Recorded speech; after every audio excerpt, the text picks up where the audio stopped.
HMPV వైరస్‌కి అంటే పర్సెంటేజ్‌లో చెప్పాలంటే ఎలా చెప్తాము?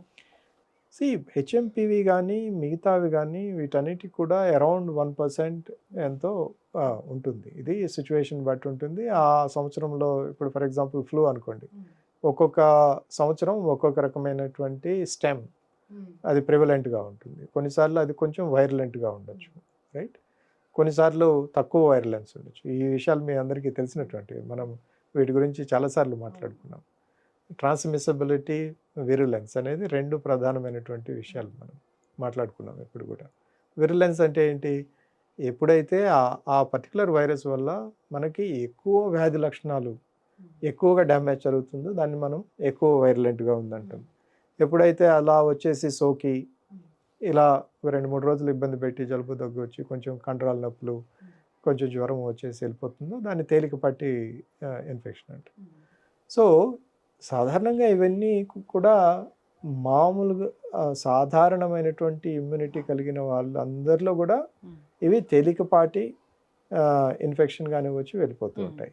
కాబట్టి ఆహ్, నేను అనుకోవటం మనం దీని గురించి పెద్దగా ఆలోచించాల్సినటువంటి అవసరం పాండమిక్ లాగా అవుతది. మళ్ళీ లాక్‌డౌన్ వస్తది. అలాంటి పరిస్థితులైతే ఏం ఉండకపోవచ్చు అంటారా?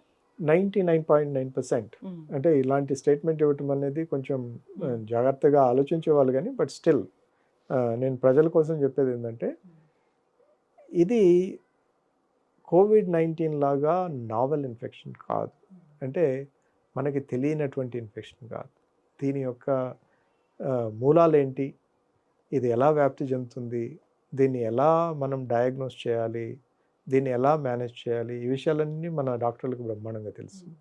కాబట్టి ఇదేదో ఒక పెద్ద పాండమిక్ రూపంలో జరుగుతుంది అనేటటువంటి అవకాశం చాలా చాలా తక్కువగా ఉంది. అంటే చాలా నెగ్లిజిబుల్‌గా ఉంది. నేను ఈ విషయం ఎందుకు చెప్తున్నానంటే, మనకు ప్రపంచ ఆరోగ్య సంస్థ ఒక pandemic potential micro organism list ఒకటి తయారు చేసింది చాలా కాలం క్రితమే. దానిలో ఇవేవి కూడా కాదు. ఎందుకంటే కోవిడ్-19 ఆల్రెడీ వచ్చిపోయింది. మైకోప్లాస్మా ఆల్రెడీ ఎప్పటినుంచో సర్క్యులేషన్‌లో ఉంది. అలాగే మనం ఇప్పుడు అనుకుంటున్నటువంటి హెచ్ఎంపీవి.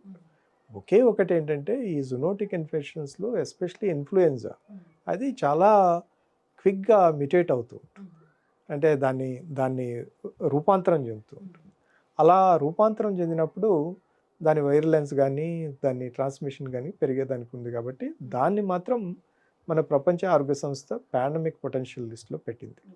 కానీ ఇప్పుడు ఉండేటటువంటి పరిస్థితులలో అలాంటి అవకాశాలు ఇది ఒక ఎపిడమిక్ గానో, ఒక పాండమిక్ గానో ఆహ్, మారబోతుంది అనే దానికి మనకి ఇప్పటివరకైతే సైంటిఫిక్‌గా నిర్ధారించుకోగలిగేటువంటి పరిస్థితి అయితే లేదు. యెస్. అయితే సార్ చైనాలో ఉంది వైరస్. చైనా నుంచి ఎవరో ట్రావెల్ చేసి ఇక్కడికొచ్చి దాన్ని మళ్ళీ మనకి ఇచ్చారు అన్నది కాదు. ఆల్రెడీ ఈ వైరస్ అనేది ఉంది. 2001 నుంచి ఉంది. సో, ఇక్కడిక్కడే ఉంది ఈ వైరస్. ఆ లక్షణాలు కనిపించినప్పుడు దాన్ని టెస్ట్ చేస్తే అది కనిపిస్తూ ఉంటుంది. కరెక్ట్.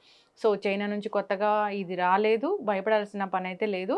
మీరు చెప్పినట్లుగా ప్రోటోకాల్ అనేది ఉంది. ఆ నిబంధనలు పాటించాలి. మాస్క్ అనేది కంపల్సరీ. గుంపుల్లో వెళ్ళకూడదు.